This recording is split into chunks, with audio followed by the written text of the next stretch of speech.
Hello, I'm Karina. and I'm Jamie.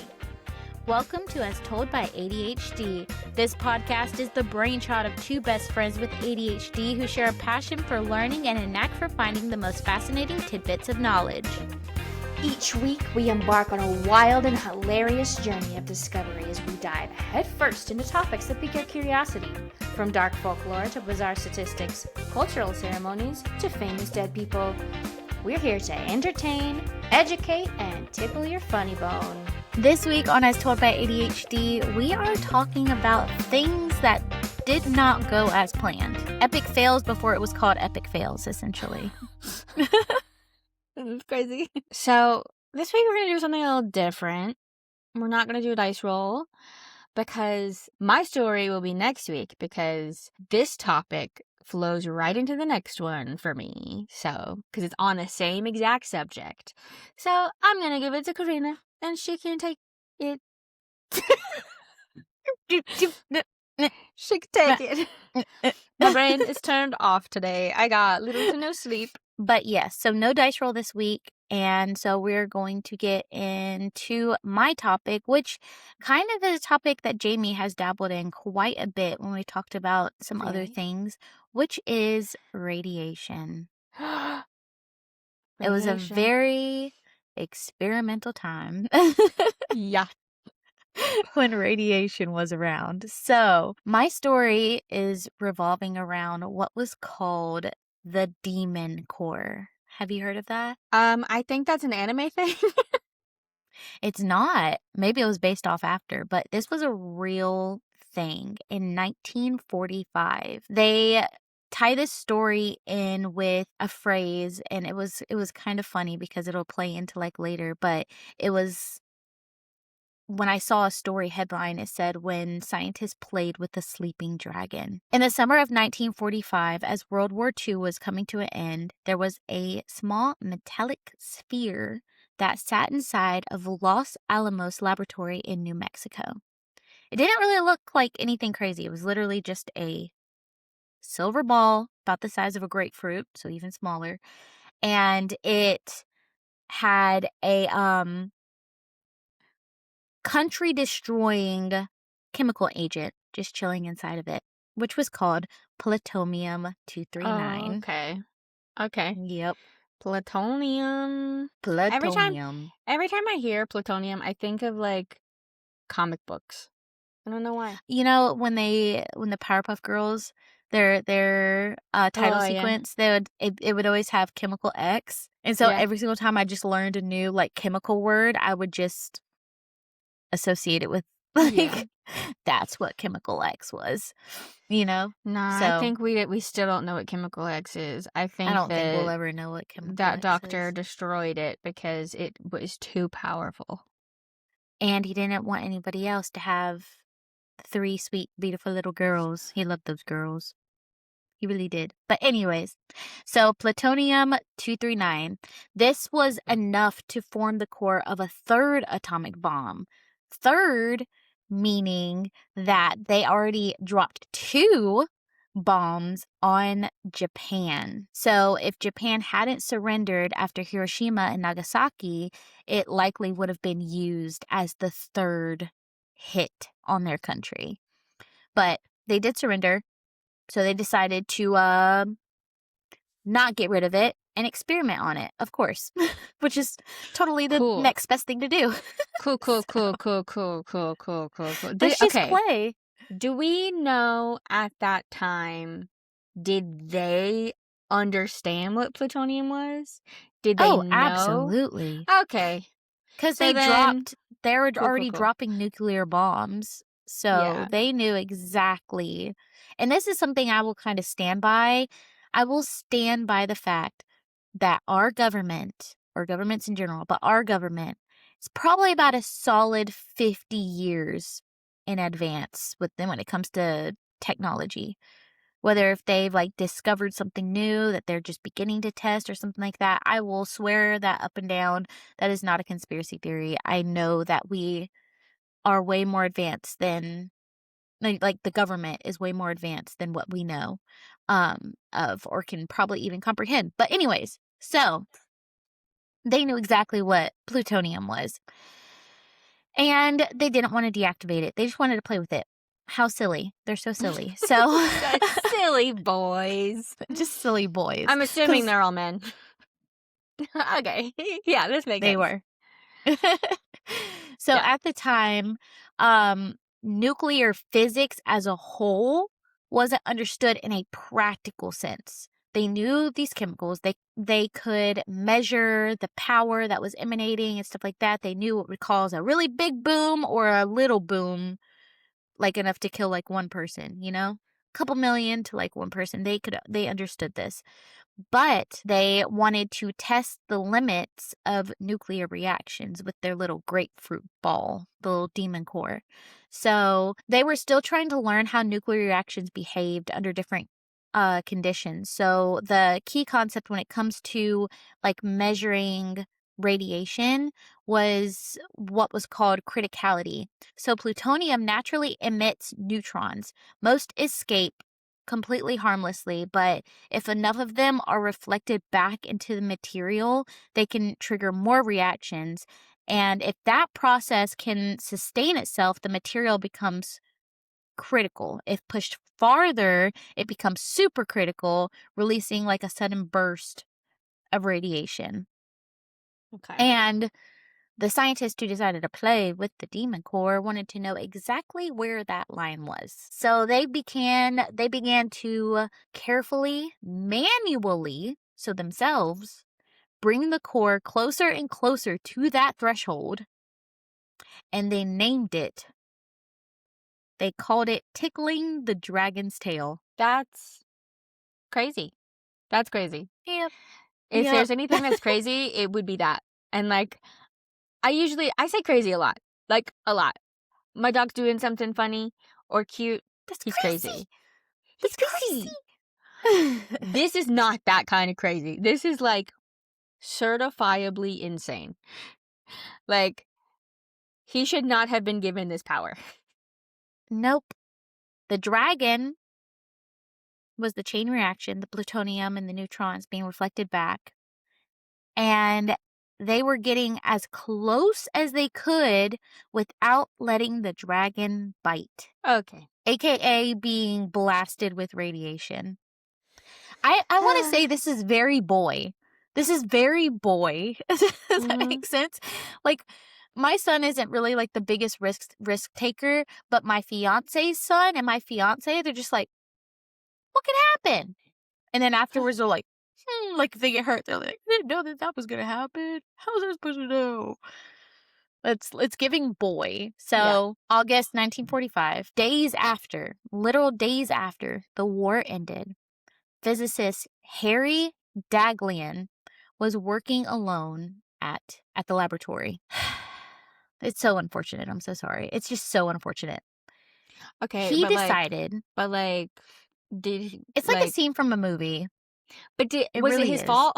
You know what I mean? Like, Yes. okay, so then I'm not gonna feel too bad about it. You know what I mean? Yeah. Like, Yeah. I mean, he thought. I would feel bad that like he's probably gonna be in pain because of this, but like you did it to yourself, my guy. The thing with some scientists, not all, is that there's a certain mindset that comes with being a scientist, and that's you wanting to be the best, being competitive, being driven, being motivated, all that just having like a level of confidence. And this guy was confident that he could safely perform manual testing on radiation. So, Cool. what he was doing in there, let's just put a movie scene. Okay. He's alone. Should I close my eyes? Doing that last final experience. No, you don't have to. I'm not as good at storytelling, but he's in. Just imagine panning in on a laboratory at night, looking through a window, even though there's no windows when it comes to these type of laboratories. But I'm going through a picturing John window. Hamm for some reason. I don't know why, but this scientist is now portrayed by John Hamm. In the reenaction. So he's sitting there with these blocks. Sorry, I'm just imagining him now. As John Hamm. John Hamm's a good actor. No, he is. It's just Yeah. like I'm now my brain is okay. Anyways, so he has these bricks, these tungsten carbide bricks. They're dense blocks and they reflect neutrons back into the sphere. He started putting these blocks around the sphere, bringing up the power of the neutrons, making them react a little bit faster, kind of teetering that tickle line of the dragon. And as he was about to place one of the last ones, because he was reaching that super critical point, the brick fell out of his hand and it hit the sphere. Boom. In that instant, the system crossed the threshold of supercritical. Boom. Daglian saw a brief blue flash, like a glow. Did he survive? He survived for a little John bit. Hamm survived. Oh. For a little bit. Okay. For a little bit. I'm shocked, honestly. Enough to be able to have documentation on what happened, what he was feeling, and stuff like that afterwards, pretty much. But Okay. the light that he saw was called the Cherenkov radiation light. It's very common when people see like a brief flash of radiation. When they're the ones being affected, they see this light. It lasted for less than a second. And he reacted fairly immediately. He knocked the brick out of the way with his hand. Okay. Manually. With his hand? On radiation. Oh my god, oh my god. But the reaction stopped. But he also knew that the burst already happened. And he knew that in a fraction of a second, the core released a pulse of neutron and gamma radiation that passed completely through his body. And he knew his cells were probably going to start deteriorating or stop functioning. He knew something bad was going to happen. He just didn't really know what exactly was going to happen to him. So at first, he was able to be like, I feel a little bit off, but I'm okay. I'm doing fine. Then a couple hours later, severe nausea and vomiting, which is very common with radiation. A couple days later, his hand, the one that knocked the brick, began to swell, began to blister and show burn marks, and then it completely deteriorated. It went into full necrosis. Necrosis is when your tissue dies and your hand is completely black and like it can even start shriveling up. Now I'm picturing John Hamm with the hand that Dumbledore had in... Oh, yeah! Precisely. It's John Hamm, but with Dumbledore's hand. Dumbledore's hand. So, over the next 25 days, he was able to survive 25 days.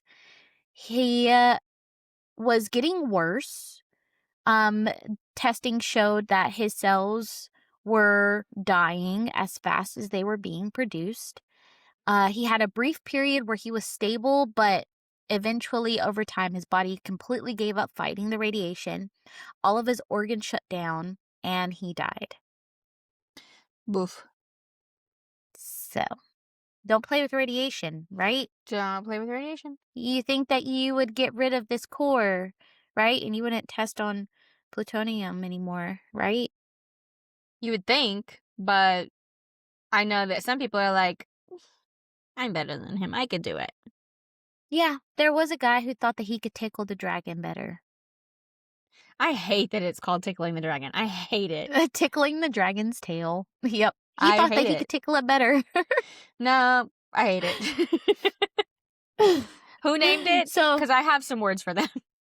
Ooh, that's actually a good question. I'm going to have to look into that one. But it took them less than a year to find somebody else who was ready to test on this demon core again. Okay. Now, I was at first... Okay, go ahead. What? So you're telling me that there's like a company or something out there that's actively searching for people to do this? Or is it the government? Yes. It's semi-voluntary because, like I said, there's certain types of people that are in these fields that think that they can do it better.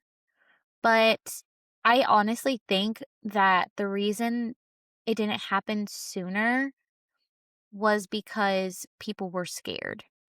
Because it took a split second for a guy to, like, die, pretty much. In a Like, lot of pain. in a lot of pain. So, So is it the company or the government that's doing this? both. So it's like a company in the Companies, government? yeah. Companies are contracted Okay, so it's a by the contractor government. It's a for very the government. common thing. And they're like, So, that guy died really badly. Let's find somebody else who can do it. I don't even think they were just like, find us another one. I think they're just like, we need to know more. And then there's a scientist whose interest was piqued, and he was like, I can find you more. I think Cool. that's how that worked. Cool. That's really, really fun. Okay, keep going. Yeah. So, less than a year later, here we are. Physicist Louis Slotin stood over that same core. He was another very Let me well guess. experienced. He died. What? Yeah.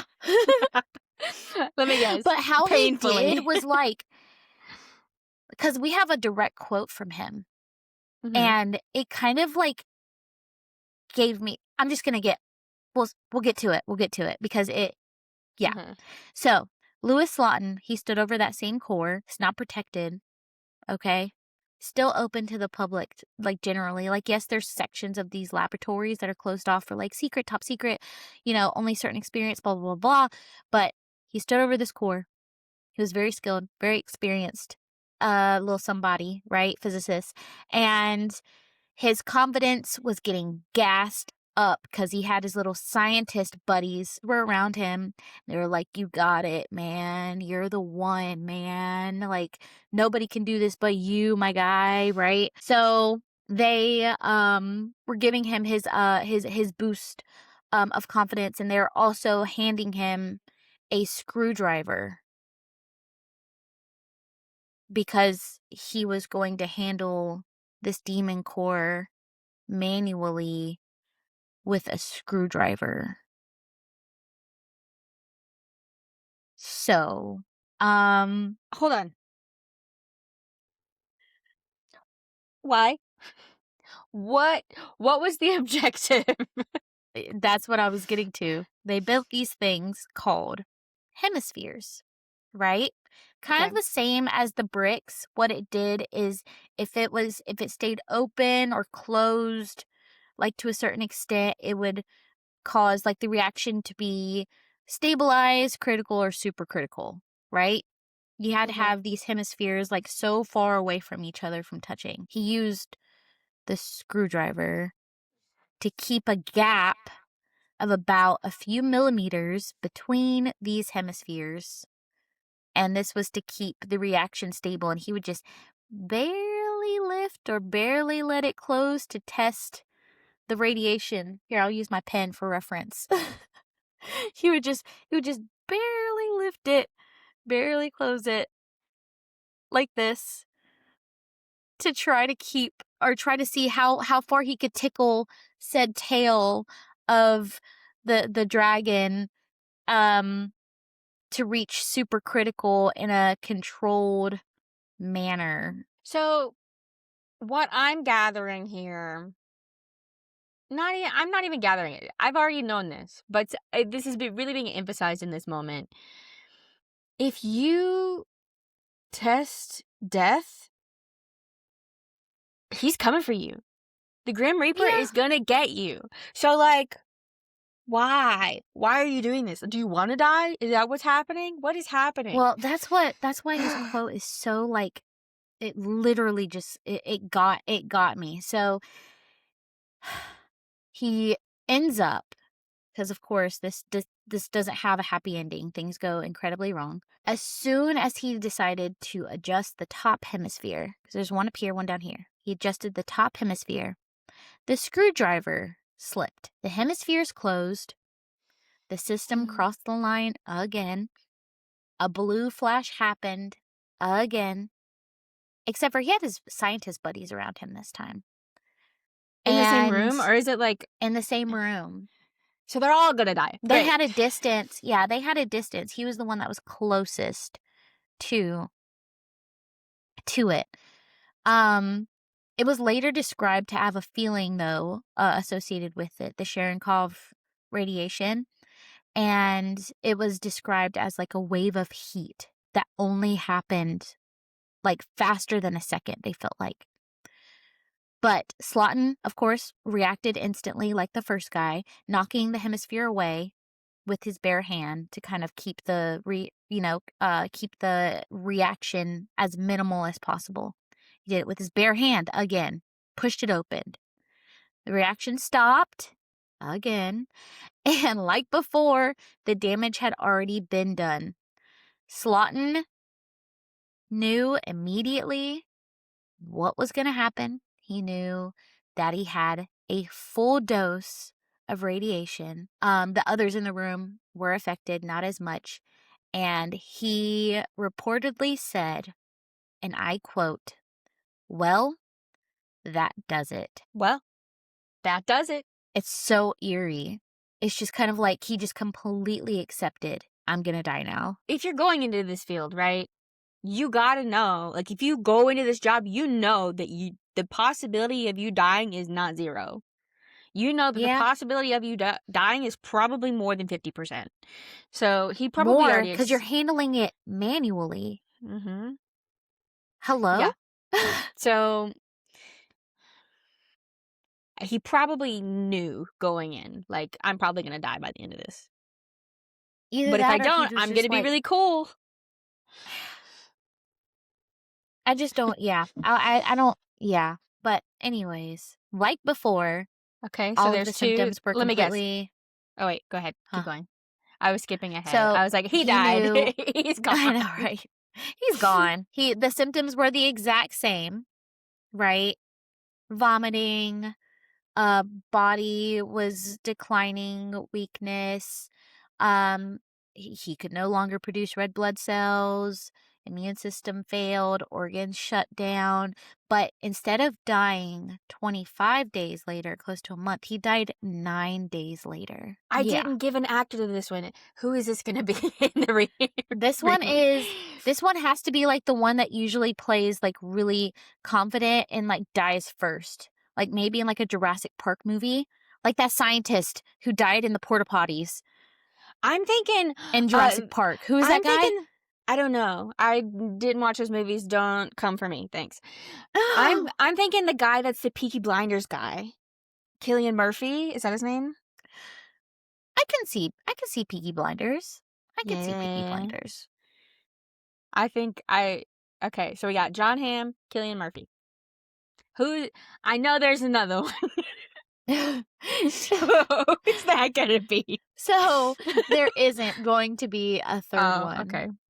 But Good. what they decided to do afterwards is what they should have done after the first guy, if not before the first guy. Mm-hmm. Okay.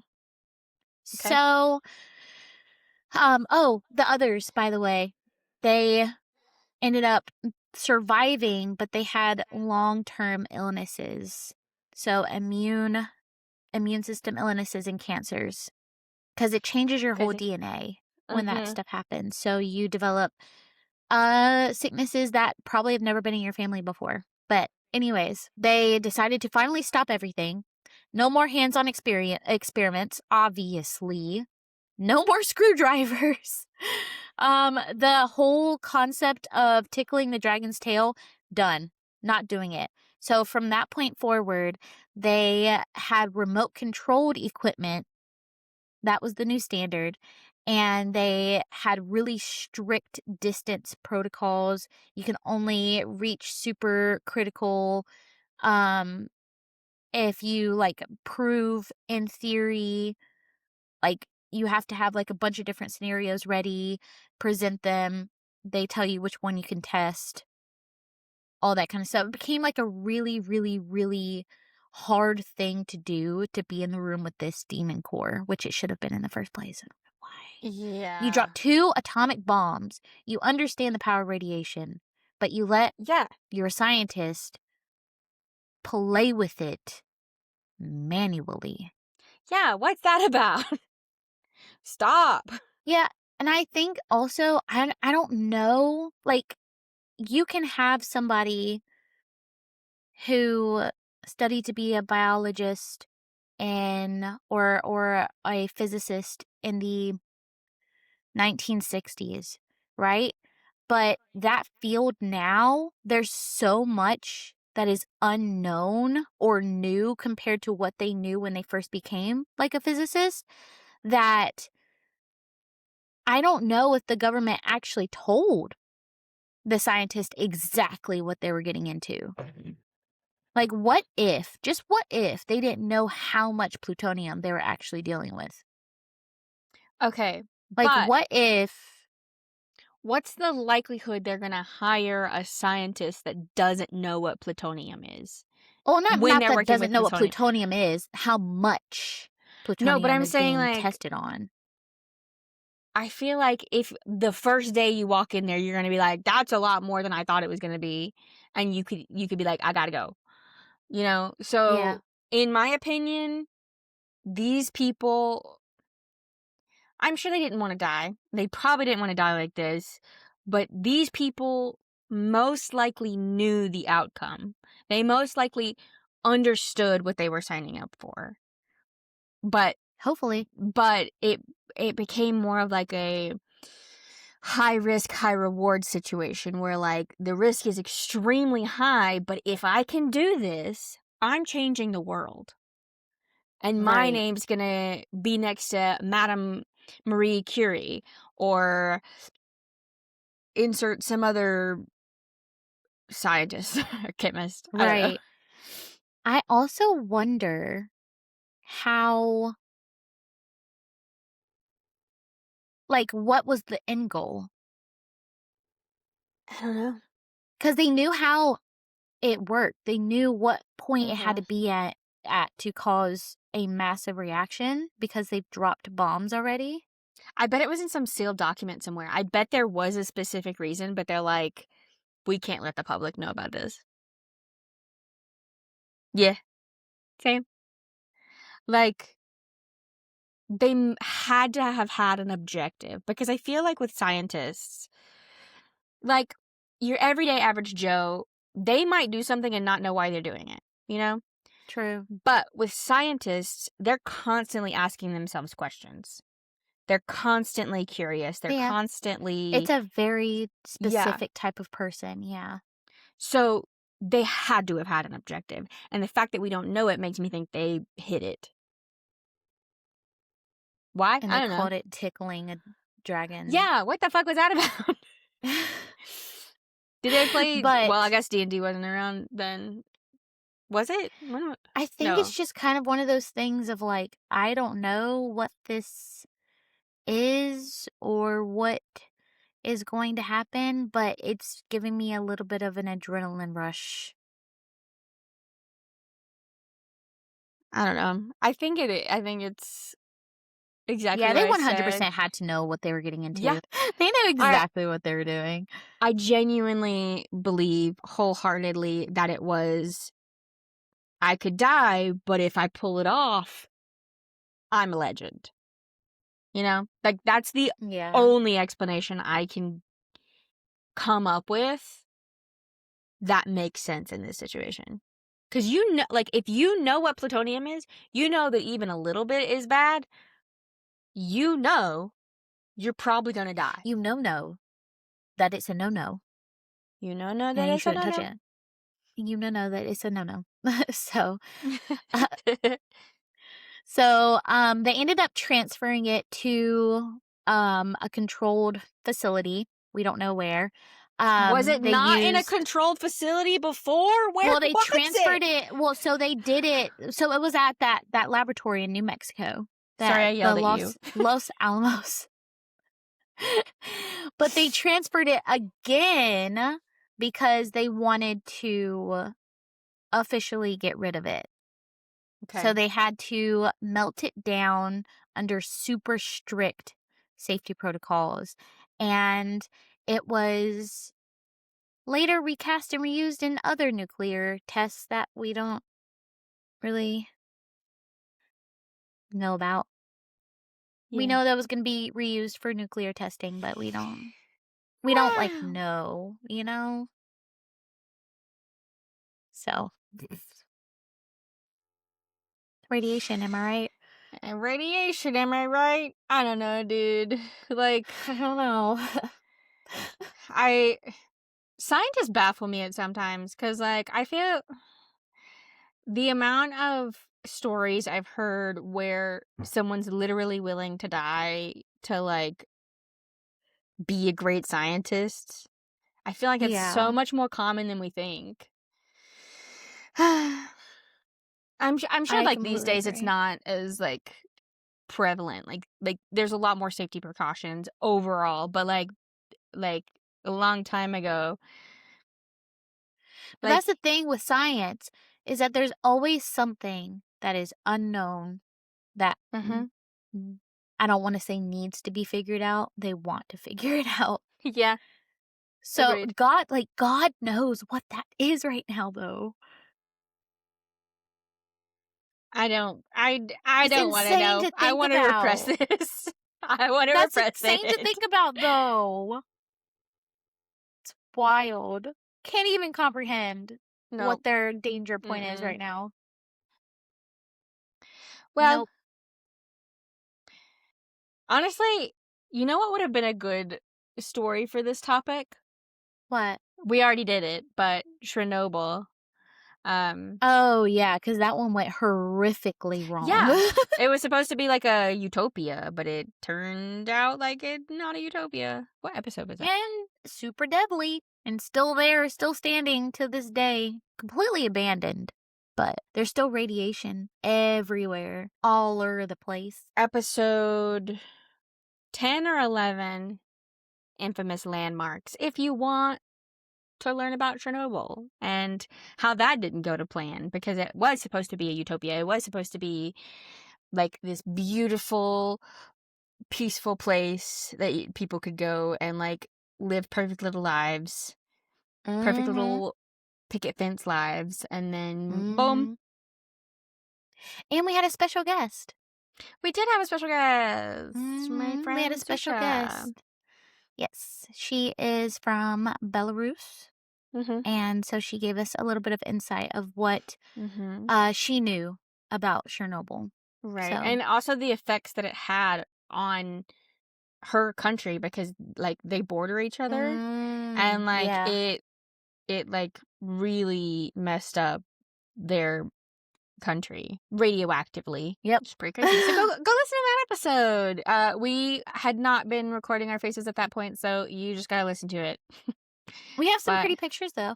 It's like some pretty like yeah. little like mood swirls and stuff, and we have Mhm. subtitles and stuff. So we're just still trying to Mhm. figure out. I mean, we're still trying to figure it out, but Right. that's when we were like in the very beginning Yeah. of this. So Yeah, we're still yeah, trying to figure it out. Honestly, I don't know what I'm doing. it took me forever to even figure out lighting for this situation, and I literally have a degree in broadcasting. So Well, I feel like broadcasting could be an umbrella of like when I think of broadcasting, I think of like radio. And you don't need lighting for oh, radio. you don't unless it's live radio. Like the But live radio shows. They have, like, recordings too. um They do recordings too. Mhm. but Fun fact, I was a radio personality as well she as a was, and journalist I would listen to her. She was a local celebrity on the in our weekends. hometown. That was me. It was weekends, wasn't it? I was like, It was cause, weekends. cause I remember like driving around, and it was usually after I was like done with rehearsal for a play I was in. Yes, I was a theater kid. No, we don't have to talk about it. And I would like be jamming to the songs that you'd put on, and then I'd hear you and I'd be like, that's my girl. That's my best friend. Mm. Well, that was entertaining, but in a rage bait way. Like, stupidity, like, okay, stupidity and smart stupidity are two different things. And smart stupidity pisses me off. Like, smart stupidity is really bad because you know that there's a lot of ego behind it. you know there's a lot of ego, but you know they know better and they're doing it anyway. Drives For me nuts. money, for fame, for their uncontrollable, like, worldly curiosity. And like, I'll be the first to admit I am an extremely curious person, but I would never touch plutonium because I know She I'm would never gonna tickle die. a dragon's tail. I would never tickle a dragon's tail unless I'm playing Dungeons and Dragons.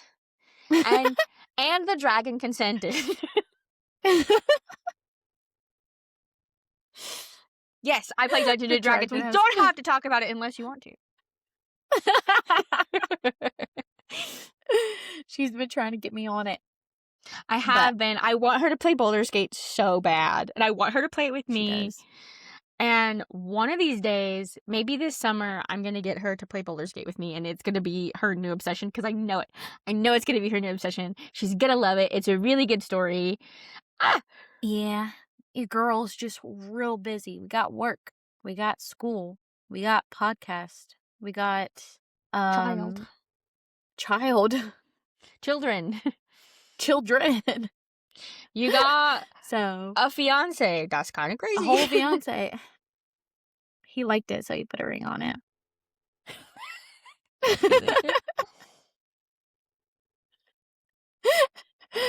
So yeah, we're a little bit busy, but I'm working towards that goal, and I'll be graduating soon, and that'll give me just that little bit of free time to actually be super nice to myself all the time and not just try to like scrape a little bit of the day like to myself. So I'm even gonna buy you Baldur's Gate 3. I'm gonna buy it for you, and we're playing it together, and we're gonna have fun. And I'm gonna let you take the lead because I've played it 5-6 times, and it's not a short game. It is not a short game. I didn't even know that. Yeah, it's like, so the last run that I did was like 108 hours. Wow. Yeah, That's and I impressive. played it. I've played it 6 times, I think. 5 or 6 times. And I've also started a couple other ones, but I'm playing with other people, so it's kind of hard to like line up our schedules. So, but the ones that I have done myself, because like there's like, I don't know, this is we're not sponsors by Baldur's Gate, but I wish we were, but we're not. There's so many different outcomes you can have. You can have like, there's so many different endings, so many different dialogue options. Like, each experience that I've had playing it, obviously the main points are always the same, but they're always drastically different. And I'm still finding secrets, like still finding little things that I didn't find in previous runs. So, pretty crazy. Wow.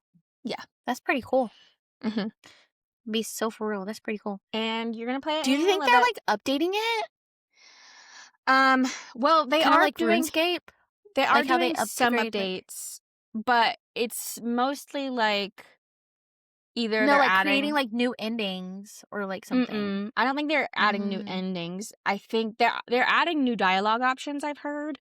They're also adding like new encounters. So like people, like if you like talk to someone, that you might get like a new quest that you didn't get before. But the endings are the same. Oh, okay.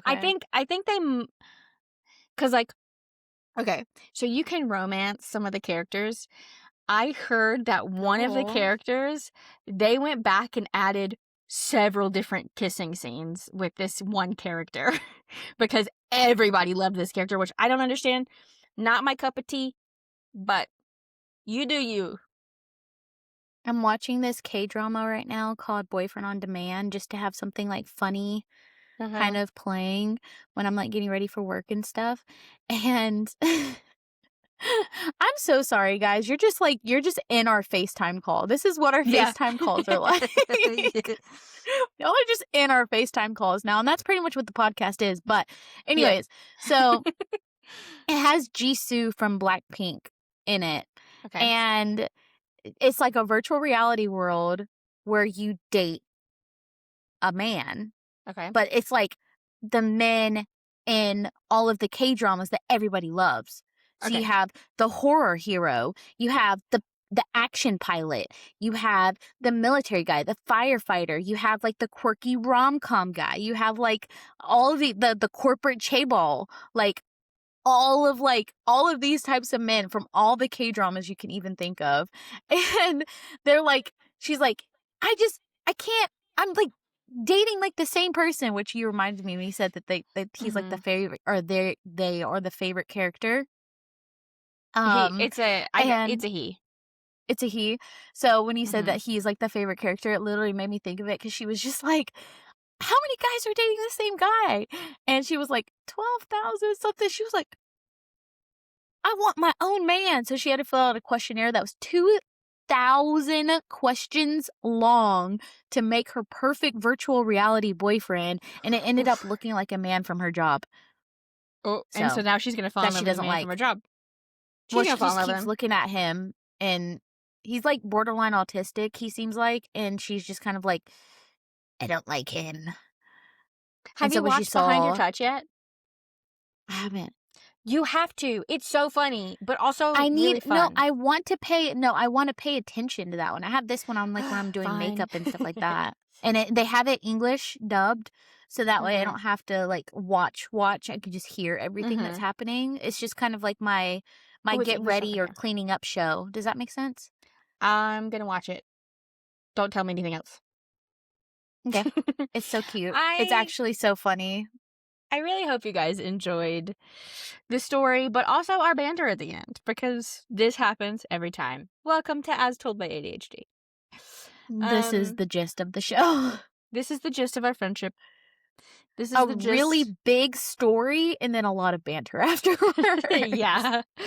Hopefully it lightened the mood a little bit, even though like I didn't feel that down about it, because they kind of did it to themselves, because they had to have known what they were getting into. They had to. Yeah. There's no doubt in my mind that they didn't know. You know? Right. So, but I hope that you guys have a wonderful day, a wonderful weekend, a wonderful next week, and take care of yourselves. Yes, please take care of yourselves. Do something nice for yourself this week. We're still waiting on those comments, so please leave a comment down below if you guys want to share what you guys are going to do nice for yourself this week, and we will add it at the end of our next video. If you comment. Also, like, subscribe, and drink your water. Drink your water. My water is in there. It's in there. I can't believe this.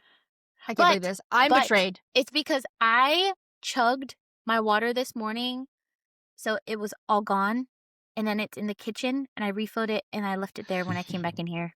I can't even believe this. I chugged it, though. I drank a whole 30-ounce Stanley full of water. I did it. So. Okay. Well, next week, I'm going to bring you a story we all know, but I'm going to give you every nitty-gritty little detail and why it happened when it shouldn't have happened that way.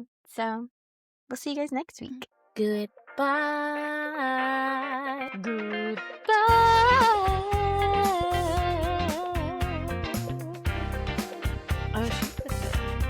And the echo. I don't know why I did that. It just happened. I got really self-conscious about my riff. Sorry. Bye.